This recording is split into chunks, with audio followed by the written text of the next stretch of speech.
Welcome to the Mona Charen Show. So glad you are joining us today.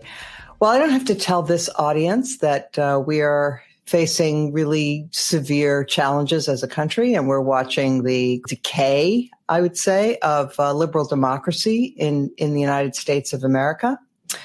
And it has come to seem that the only possible solution to what we're experiencing is a revived Democratic Party.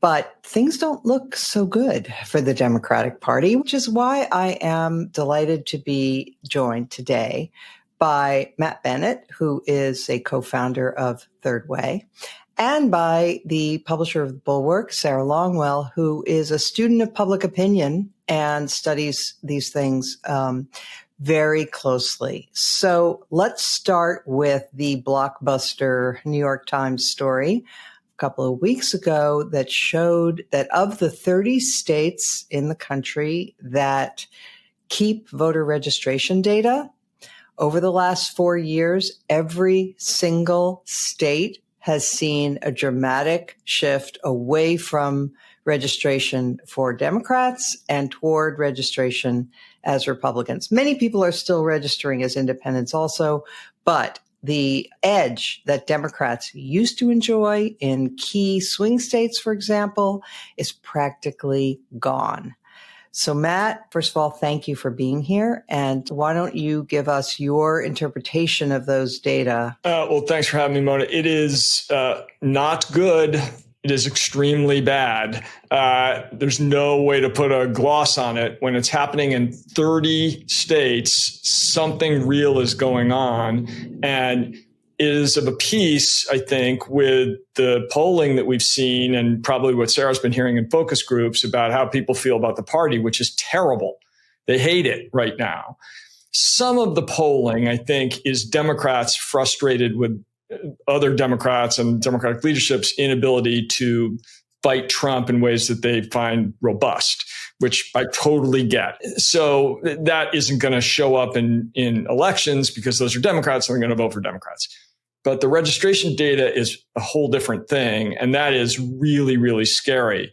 Now, that's not to say that we're going to lose the Virginia governor's race this year, or even that it's going to keep us from necessarily winning back the House in 2026. I don't think it will, because that electorate is small and tends to be very engaged and is a little bit higher educational attainment, which now all of those things are good for Democrats. Lower turnouts, good for us. However, doesn't make it easier to win in 26, and it makes it a hell of a lot harder to win in 28 and beyond.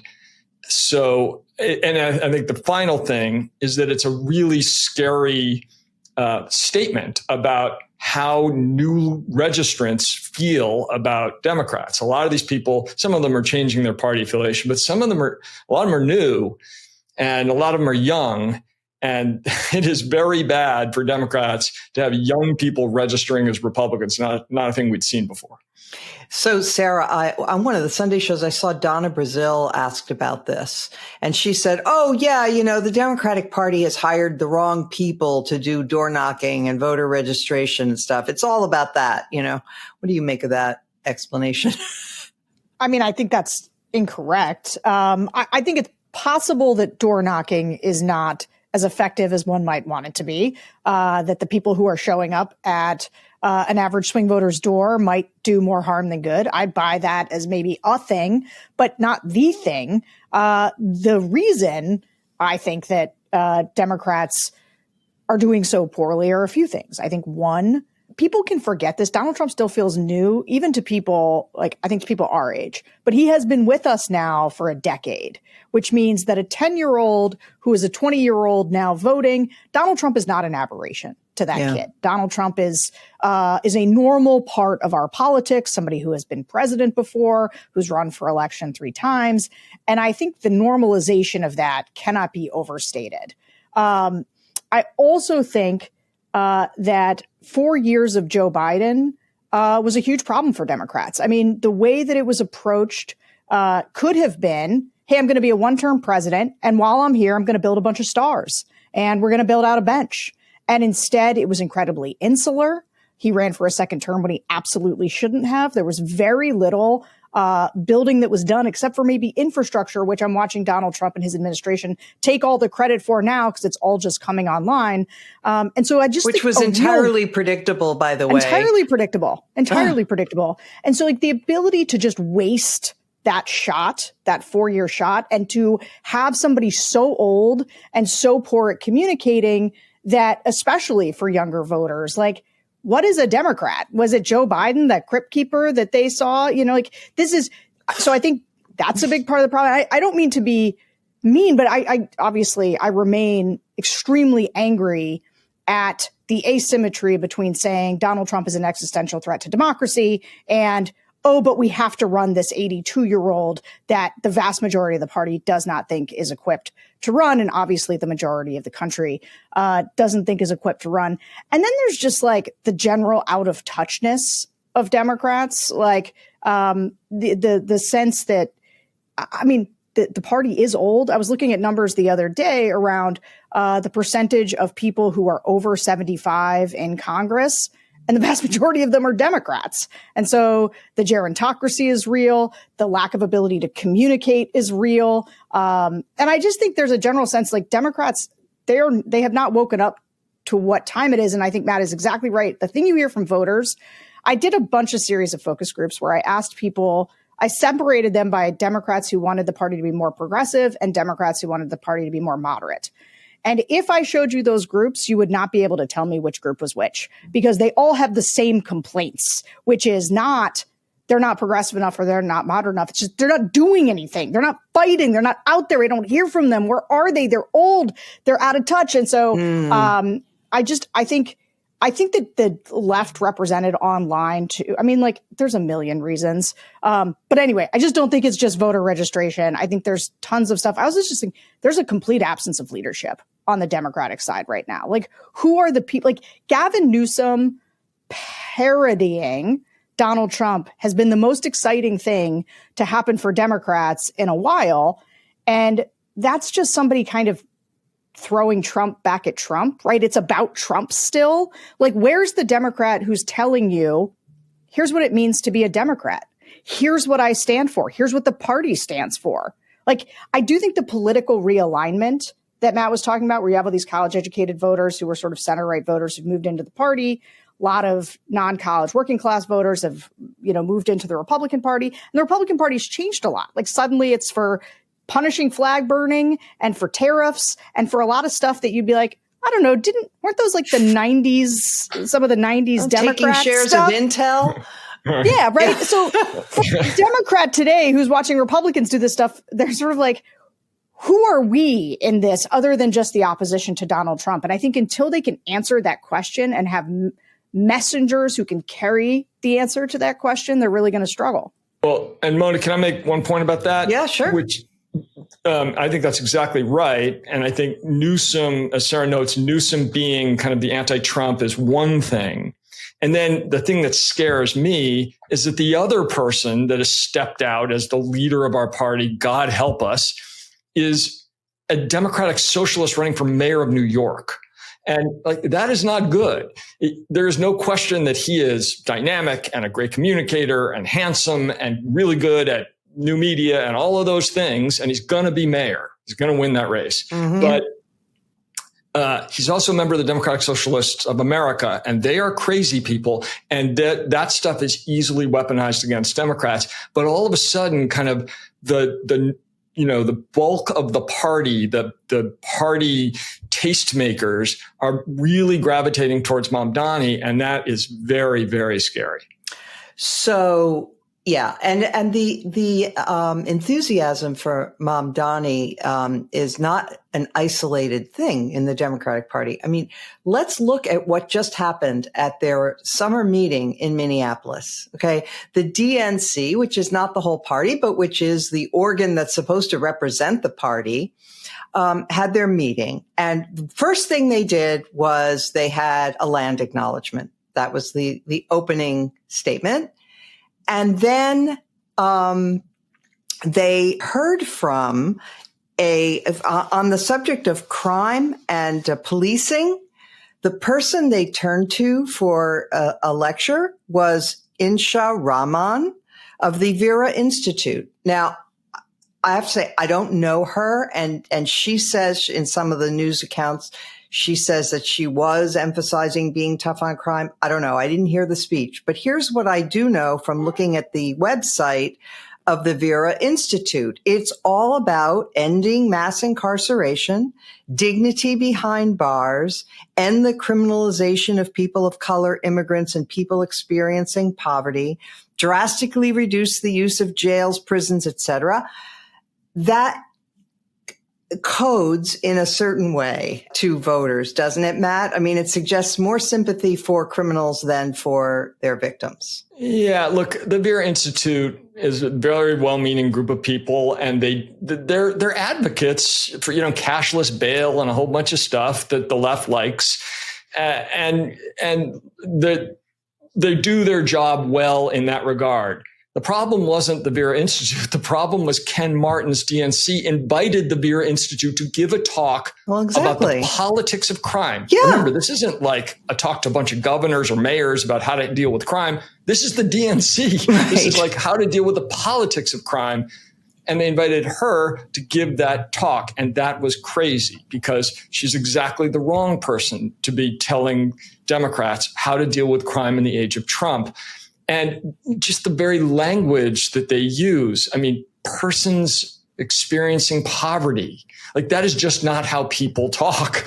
People say poor people. Yeah. And like that it just codes, as you say, it codes very lefty and the land acknowledgments. It's like if the Republicans had sat around and whiteboarded what could be the best possible thing the Democrats could do for us at their convention, it would have been that. Yeah. So let's get into then the whole matter of the way Democrats talk, because you put out a memo, Third Way did, that got a lot of attention, listing actual words that Democrats should just eliminate from their vocabularies, Democratic candidates, because they're alienating. So you mentioned, I mean, there are a lot of them here, but it really does tell a tale. Microaggression, triggering, othering, safe space, postmodernism. So what prompted you to put out this report? What kind of research went into it? Do you have a sense from voters or focus groups or whatever that these are really alienating words? Yes. So first of all, I will stipulate we did not go out and do a poll and say, what do you think of using inseminated person rather than pregnant woman? Or chest feeding. Right. We felt we didn't need that poll. We felt like it was fairly clear that like normal people don't talk that way. And we had heard ourselves in focus groups, and we'd heard from a lot of people who conducted public opinion research of their own, that this stuff is coming up organically in the groups. They're saying, we do not like to hear this coming out of Democrats or Democratic allies. And by the way, voters do not distinguish between people running for office and the people like, the folks at the Vera Institute who represent the people running for office. It's all part of the democratic world for voters, and it defines what it means to be a Democrat. One of we heard some real blowback for this memo, a lot of praise, but some blowback. One of the things we heard was, well, you didn't test it, to which we responded, really? Like, you think we needed to test that? And the second was, no one in Democratic politics uses these terms anymore. And as Lauren Egan at Bulwark wrote, I kind of thought that too until the Democrats held their convention, and then boom, they were using it again. And I have to tell you, we have like a very long list of people using these terms since November. This is not ancient history. And Bill Kristol and I have a disagreement about this. He thinks that Democrats have put this behind them. They have not. And very senior Democrats continue to use this kind of language. And it just puts a huge barrier between them and the voters that we have got to get back. So, Sarah, I'd like to hear you on this. I have a feeling from what you said a minute ago that you're sort of downplaying the ideological part of this. You're saying it's not really left, right. It's just that the Democrats don't have a candidate. Nobody knows what they stand for. Matt is more saying, actually, no, some of the messaging from the Democrats is just downright alienating to people, and it's too lefty. Oh, yeah. Don't misunderstand me. I completely agree with Matt that it is too lefty. Let me try to break down a couple different things. Number one of the biggest problems with the DNC is that it showed that there were no lessons learned. And I think this is part of what freaks people out when they see it. It was that the goal of, hey, Donald Trump just won the popular vote.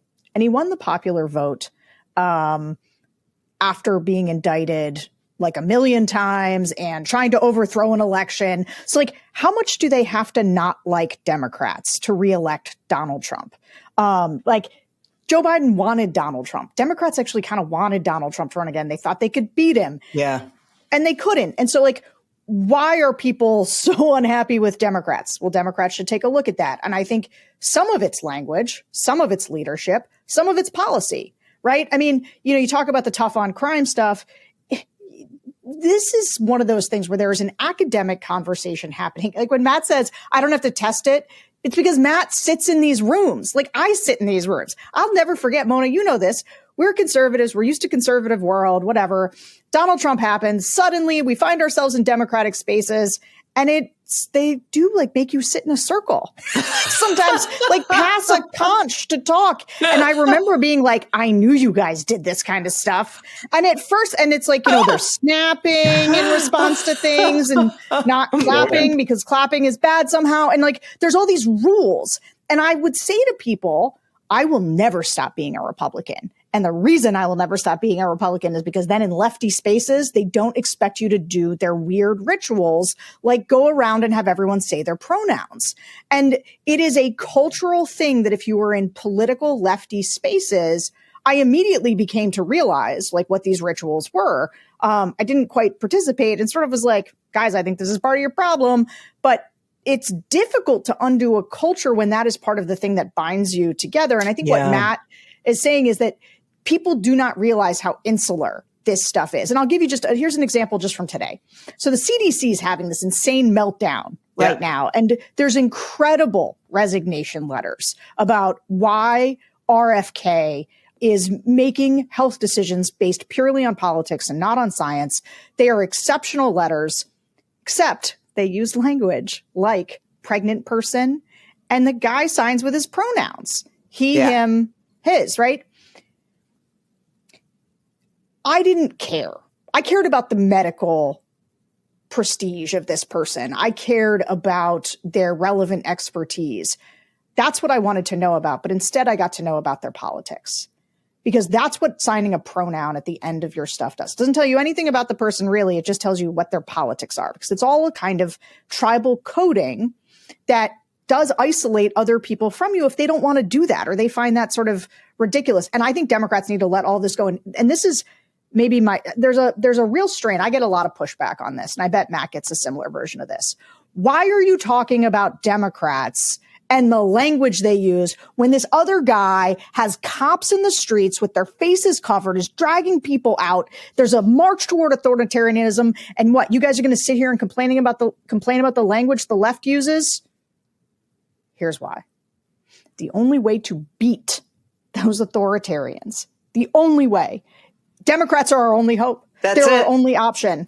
And so we've got to get them. Yeah. Thank you. Snap. That's right. What's this? This is the one that's quiet that you do. The only way you win is by broadening this tent. And, Donald Trump sounds to our ears, I think, often like an idiot when he talks. And I don't know. He's probably got the grammar and whatever of like a 10th grader.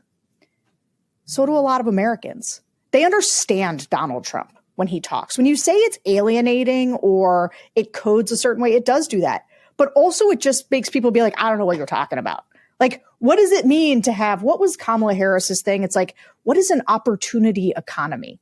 Like, what is that? And so it's not just the language, like the lefty, wokey stuff. It's also just, communicate like a normal person. Talk to me like a normal person. Talk to me like you would talk to your friends. Because Donald Trump communicates at a level that absolutely everyone can understand him. And I don't find him funny, but they do, because he's like both, and it's also all that language. It's so self-serious, and it's so like a way to correct somebody else. And it makes people, and we learned this with gay marriage stuff, right? Is that if you were constantly correcting people who were they're just trying to be good people, and they're trying to say your partner or whatever, and you're like, no, it's my wife.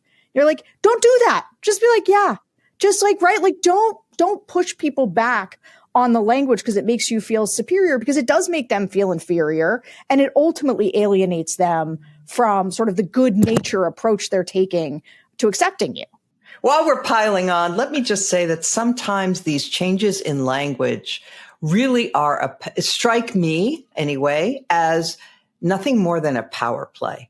So why do you need to change homeless to unhoused, right? There is no difference in the meaning of those words except to convey that the new word is acceptable and the old word isn't. Therefore, I am more woke and more sensitive than thou. Isn't that right?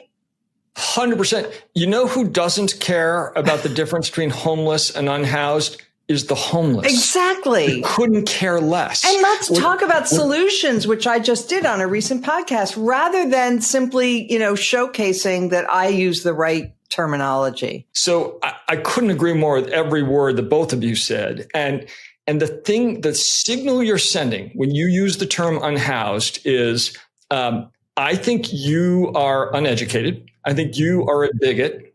And I think you are different than me. Those are not the signals you want to send in politics. You want to send the opposite signal.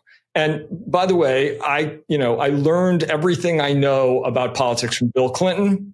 And Bill Clinton used to, the speeches that the speechwriters would send in would come back covered in red, and every highfalutin idea and word was crossed out, every single one.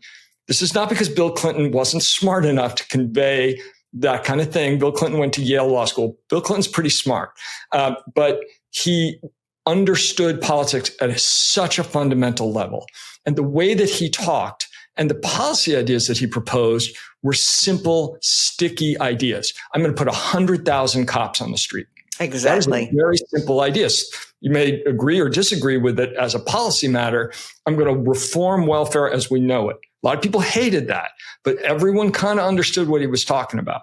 And we have got to get back to that.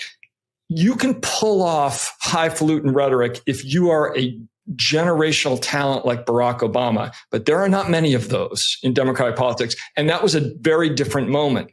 We have got to get back to a more Bill Clinton style of communicating because of the moment we're in. And the opponent that we face, as Sarah said, this kind of brilliantly resonant populist on the other side. Yeah. So I'm so glad you mentioned that about the 100,000 cops, because there you have an example from the Democrats' own history of a candidate who was able to disarm the best issue for Republicans, which is safety, which is crime.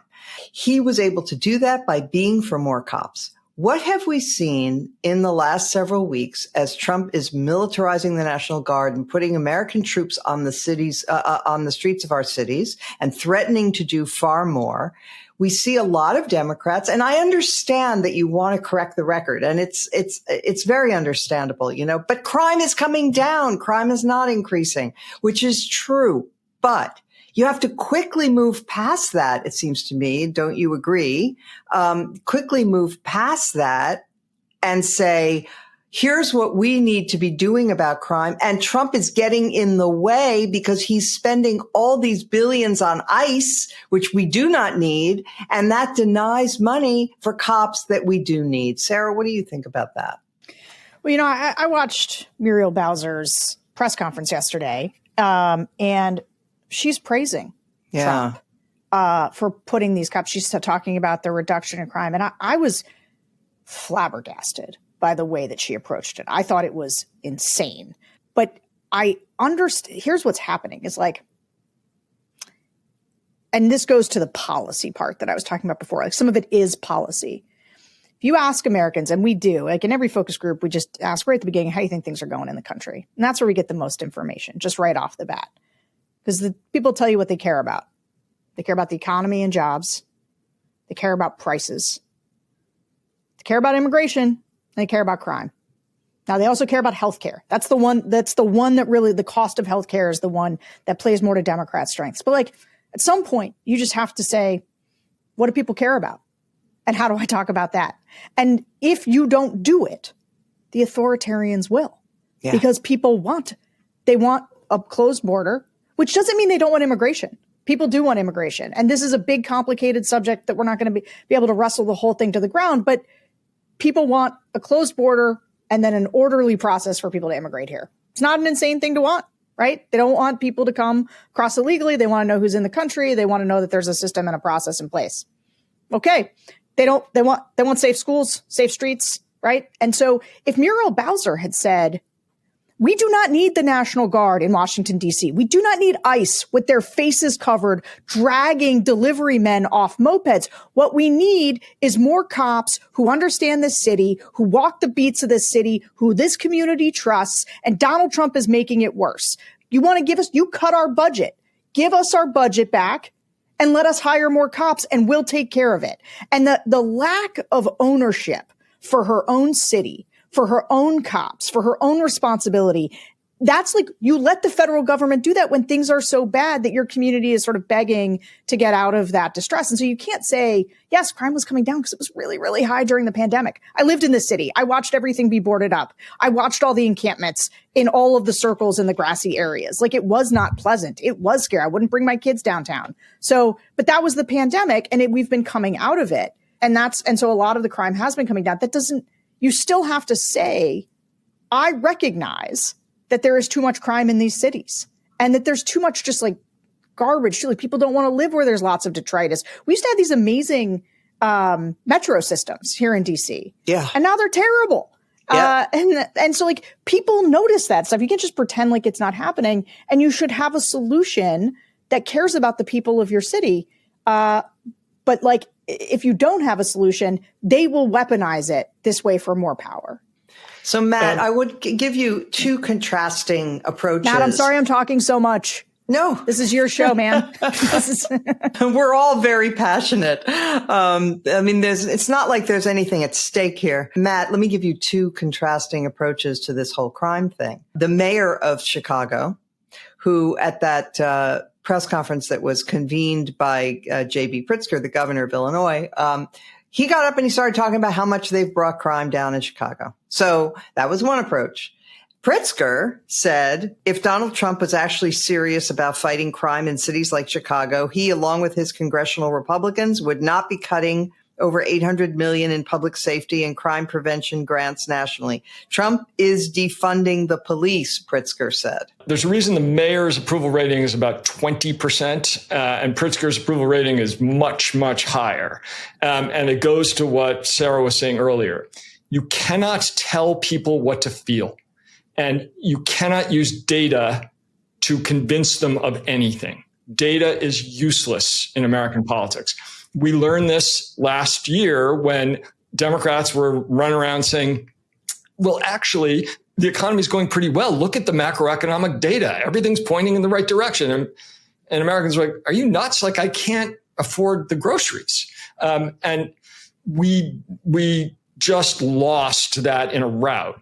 And that is happening in some places, at least, on crime. We are telling people how to feel. Rahm Emanuel used to say when he was mayor of Chicago, no one ever said to me, I feel 23% safer on the streets of Chicago, because that isn't how this works. It is a much more impressionistic set of feelings that people establish in the ways that Sarah laid out. And so when you talk about crime coming down, as lots and lots of Democrats have been doing as it relates to DC and as the mayor did in Chicago, it falls completely flat. What you've got to do is say, yeah, we need to be tough on crime. No one should feel unsafe in their homes. And by the way, the people who feel the most unsafe in their homes tend to be the people we think that we are representing by denying somehow that crime is happening. I mean, people live in the poorest areas of Washington, in Anacostia. Those are the people that want crime to come down the most. Those are the people, like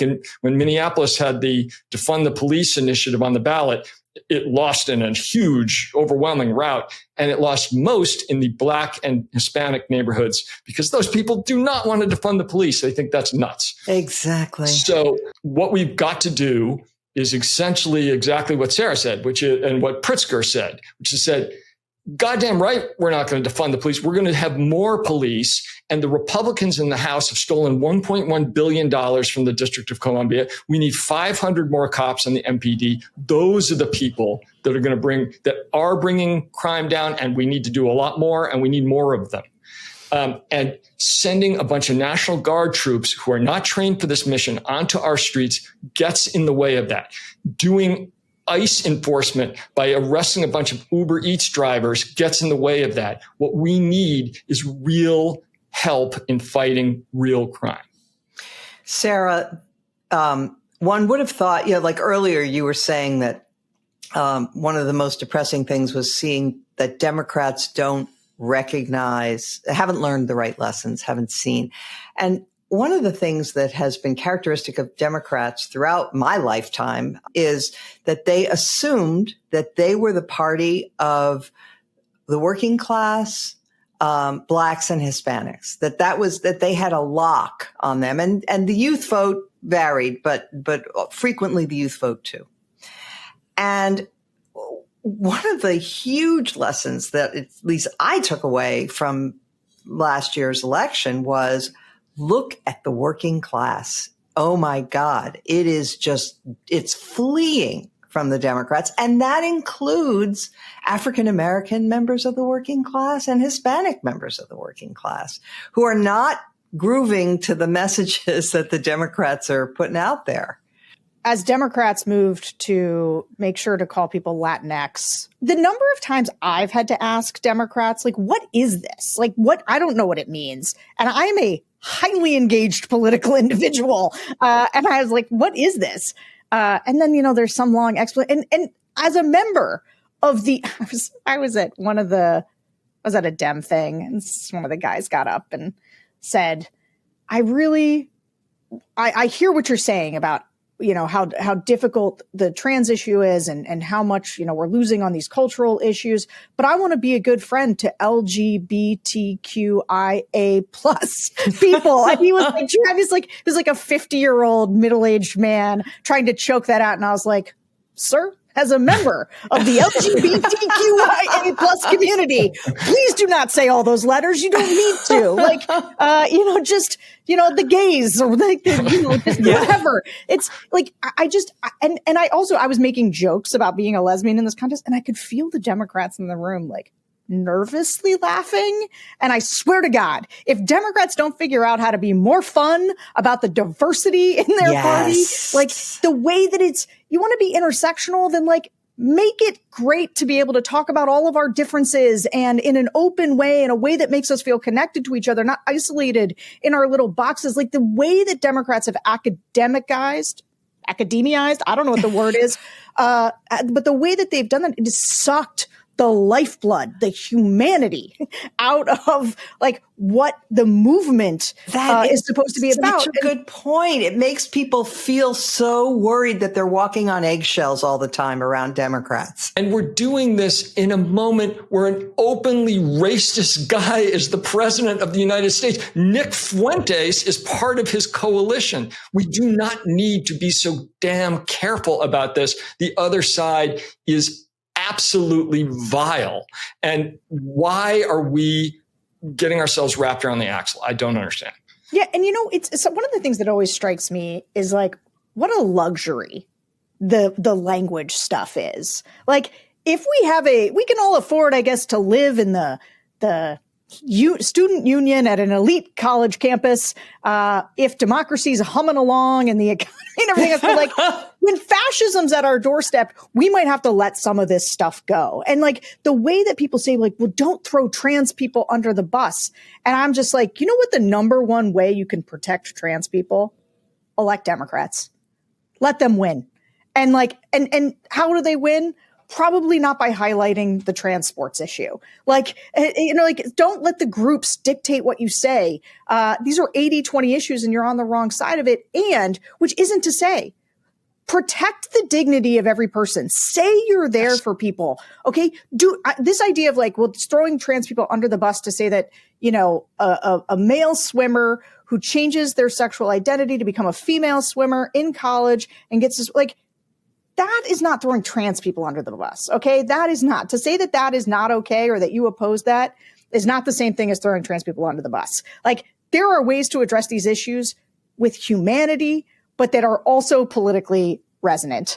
But you actually asked about blacks and Hispanics. And I only want to say one last thing, which is Republicans very intentionally built a multiracial, multi-ethnic working class coalition. Like they built one on purpose.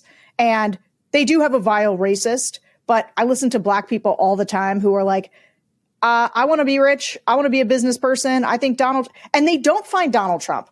They think the Republicans are racist. But right. Donald Trump, because of his celebrity and because of the fact that he talks like a normal person, it kind of slides in a way. And, I think about all the times so one of them was when Donald Trump got his mugshot and he was like, black people, they understand. And they're going to think they're going to understand the solidarity of me with the mugshot. And I think all of us, including probably me, because like it is a racist thing to say, right? You're like, well, this is racist. Except then I heard lots of black men be like, yeah, Donald Trump knows what it's like to have the cops come at you for no reason. Yeah. And so like he is tapping into people's grievance. A lot of it is just like economic insecurity. Like prices were too high. Like one of the main reasons Democrats lost is because of inflation and prices were too high. But they were willing to accept and overlook all of those things for Donald Trump because they didn't trust Democrats with the economy. And like, that's the problem. Yeah. So can we talk about Hispanics for a second too? Because Hispanics, the number one reason that they gave their highest priority issue in 2024 was the economy, overwhelmingly. But in the intervening 7 months, Trump's support among Hispanics has taken a serious, serious hit. I mean, they are appalled at the way he is conducting these raids, and they know people who, have been unjustifiably seized or harassed or whatever. And so they are softening in their support for him, which is encouraging. On the other hand, they are also still highly sensitive. They still rate the economy as the most important issue. So those things are a little bit TBD, would you say? And they also hate Democrats still. They are turning on Trump, and they do see the cruelty, but they don't like us either. The thing that worries me the most of any trend in American politics is what is happening with Hispanics, because it feels a lot like what happened with white ethnic voters in the 70s, where they became Reagan Democrats. The Italians. And the Poles, yep. Right. And Poles, and the Irish, they were the Hispanics of the early 20th century. They were the ones that the nativists were attacking. Their grandfathers were the ones that were dealing with the same kind of racism that first and second generation Hispanics were dealing with here. They were the ones that dealt with when we got to 15% foreign born population. Everybody freaked out. We slammed the golden door for 60 years. Things were bad. My dad has written a book many years ago about nativism in American history. It never leaves. It just becomes dormant for a while. And the ones who were the victims of that were the white ethnics. And then they became Republicans as they became third and fourth generation. As they moved up the economic scale, they built businesses and they did better. And that really, really worries me. Trump is doing everything he can to alienate them by being like arbitrary, insane, and cruel in the ways that they're going about the immigration enforcement, of course. But unless the economy turns down in some really serious way, I don't know that that's going to have a huge impact on this slide that we're seeing among Hispanic voters to the right. I don't know about African Americans. They may not be as attracted to the next generation of Republican leaders as they are to Trump, who is uniquely talented in certain respects. I don't know if they're going to find J.D. Vance or whoever a compelling leader, but I think Hispanics, it's much more ideological and worrying. Sarah, you were saying, that there's this gerontocracy running the Democratic Party. Where are the signs of leadership that you see? Yeah, I mean, if I could take Mamdani's charisma and sort of smash it into Josh Shapiro's policy rubric, like that would make me happy. Can I do that? Yeah. I think there was a period of time where I was looking at the Democratic field. This is probably around 22. And I was like, there's a strong field coming up. Like you had Gretchen Whitmer and Josh Shapiro and Wes Moore, Ossoff, because you got 2 Democrats in Georgia. Like there was just a bunch of people. That guy from Kentucky, Bashir, where you were like, okay, there's a lot of good governors, senators that are ideologically in a range. There was also your Alyssa Slotkins and your Abigail Spanbergers and your Mikey Shearles. Like there's just a good class of people. And then like they've been confronted with Trump. Like they're all being tested right now.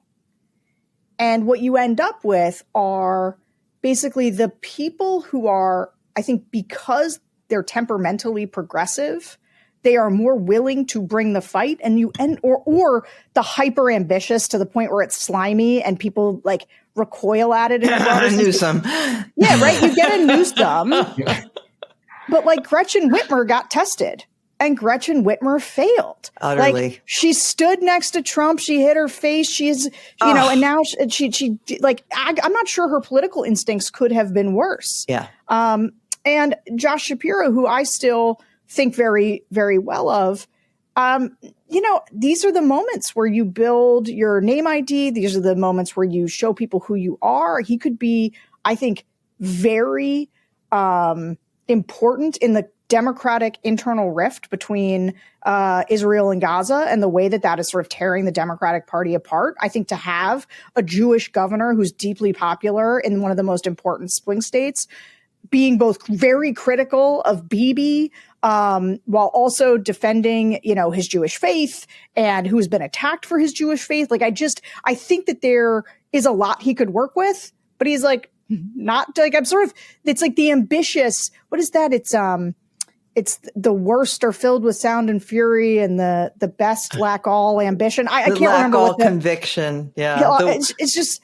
Yeah, I'm like sort of desperate for like even Abigail Spanberger. I think is an enormous model of somebody who can be sort of a great legislator, and I think she's going to make a terrific governor. But even she sort of like kind of plays not to lose. Mikey's a little bit the same way. Like they're just not out there defining the party. I think that Democrats, one of the reasons they're so angry and frustrated and feeling helpless is because and why they're gravitating to Newsom and what he's doing. So they're desperate for leadership. They're desperate for someone to follow and stand up and to say that things are as bad as they are, that what they're seeing with their eyes is real. And the Democratic Party as a whole isn't meeting that moment.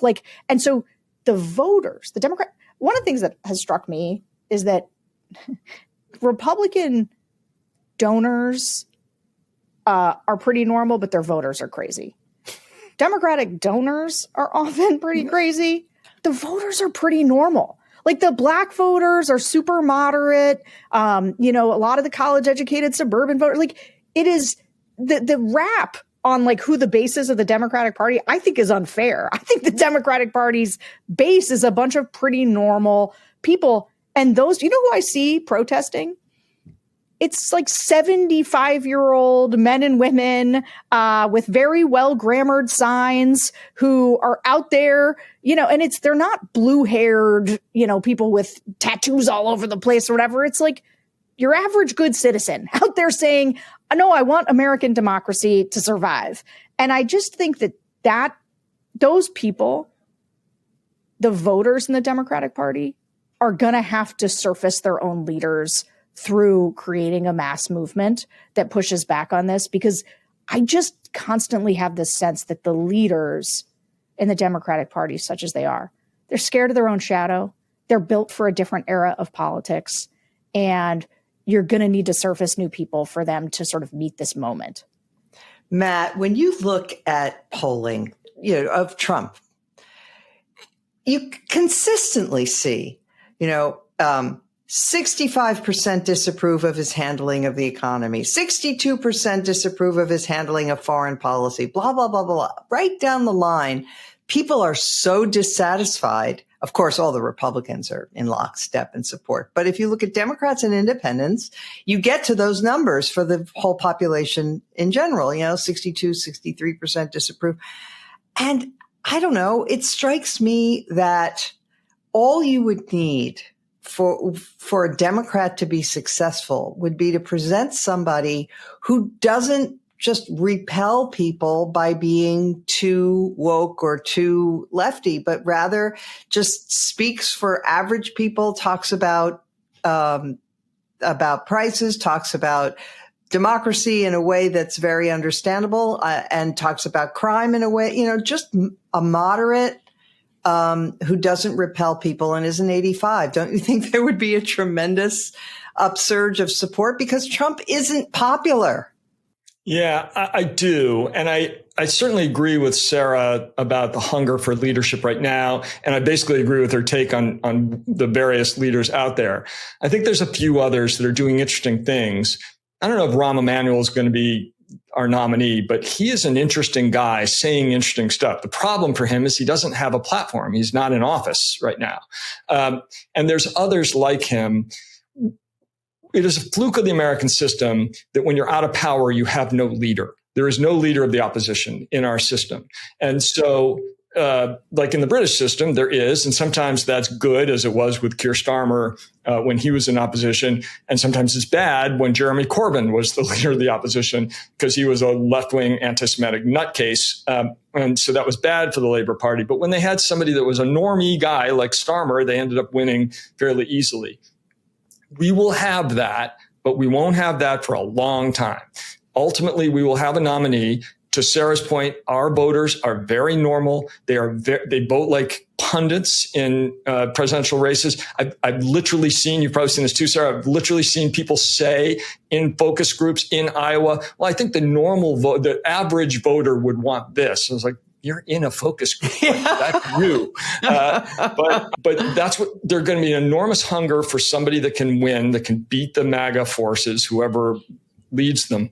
And I think we will I do not think we will end up with a radical. I think we will end up with a moderate, as we have pretty much every cycle since 1992.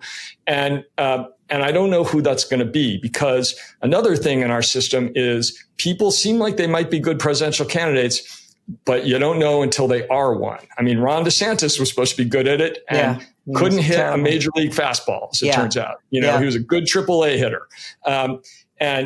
And we don't know who's going to be good until they all start running. I think there are some people that might be. I think Wes Moore is a really interesting guy. Like he is dynamic, and he's made some mistakes, and I think he's a little hyper cautious, but who knows? Bashir. But they may suck. Whitmer, everybody had a lot of hope. And then, as Sarah points out, she kind of fell on her face. So we won't know until it all gets going. And that won't get going until after the midterm. Hey, Matt, what did you think about I saw the suggestion, because I think Ken Martin, who's doing, like, as we said about the DNC, I think he's doing a terrible job. Horrible. What do you make of the idea of having sort of an early primary, which was something that was floated, or some kind of candidate forums to kind of get these guys? That was the one thing that came out of the DNC that I was like, I actually think they should maybe start doing this. Like, you got to give a platform to people, and there's never too early. even though it's bad for us in our politics, it is literally never too early to start talking about 2028. And so why not give people some kind of a formal platform to start talking about the issues?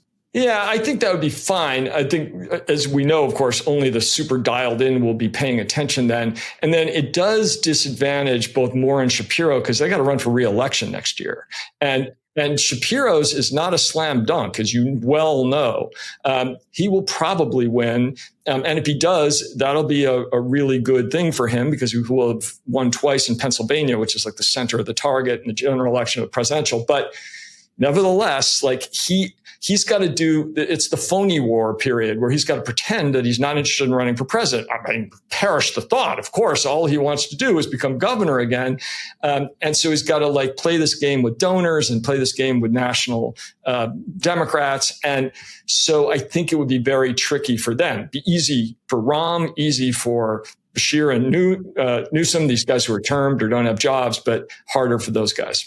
Do you see any possible pitfalls for 2026 in the sense that, looking back at 2018, Democrats did super well and learned some of the wrong lessons from that?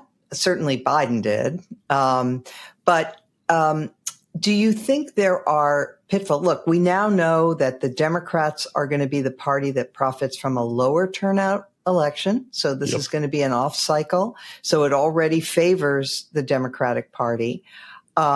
And if the economy is not doing well, so I don't know, but what do you see as possible pitfalls from 2026 in terms of finding a candidate for 2028? Yeah, I really worry about the false positive. And we got that in 2022 when we barely survived the midterms. I mean, that's what I meant. Sorry. I meant 2022, not 2018. Right. Yeah, sorry. In 22, we just barely beat Kerry Lake, who is a psychopath, who was running to be governor of a major state in a swing state. We barely eked out wins in the places where we desperately had to win if we had any hope of having a real presidential election in 2024.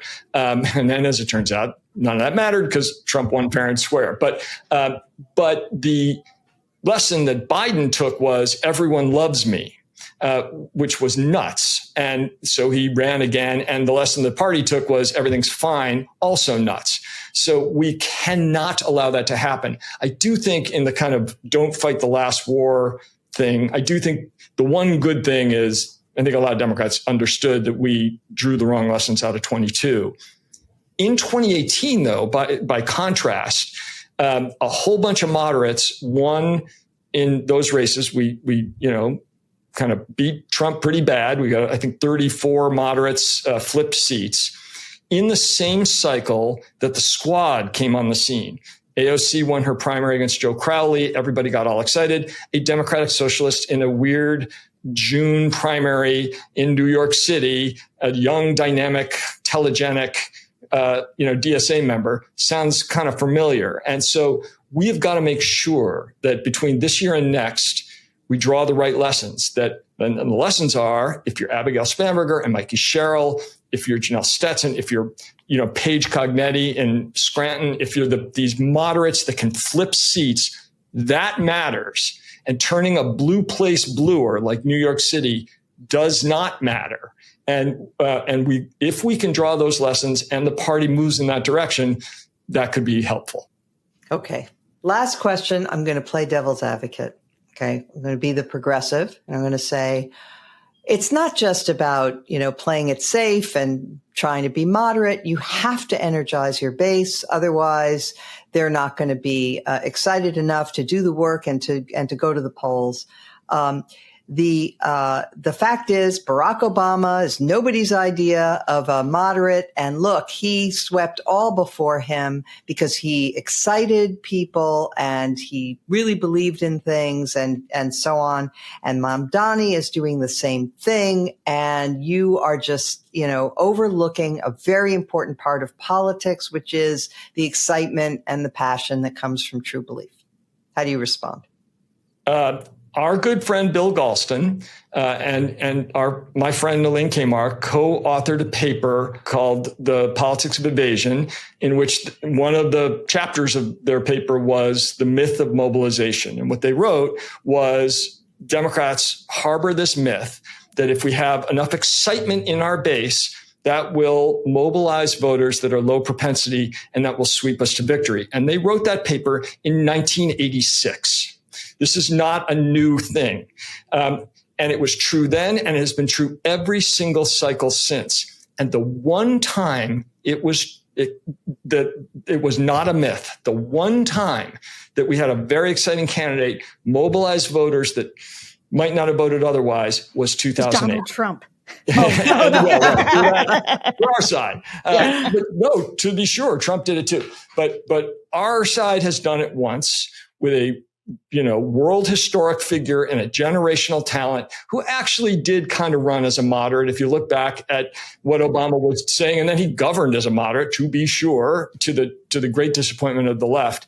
And so it just is baloney. It does not work ever, anywhere, unless it's like all the stars align perfectly. So our view is base voters in an election where, that seems existential, as 2024 did, and as 2028 certainly will, with Donald Trump having basically destroyed everything that we care about in the interim, they're going to be there. The question is, can we get back the voters that we have lost? The people that voted for Biden in 20 and Trump in 2024, those Hispanics that have drifted away from us, the African Americans that lost faith in us, the white working class, we got to get it back at least a little. We can't lose in such overwhelming numbers. If we can't do that, and if we can't tell those people that we are not freaks, that we do not sound like a bunch of people that they hate, that feel that we are patronizing them, that we're not talking about things they don't want in language they don't like, we're going to lose again. But if we can learn those lessons, then I think we have a pretty good shot at winning. I think we will leave it there. Thank you so much for joining me, Matt Bennett, Sarah Longwell, and thank you all for being part of this podcast.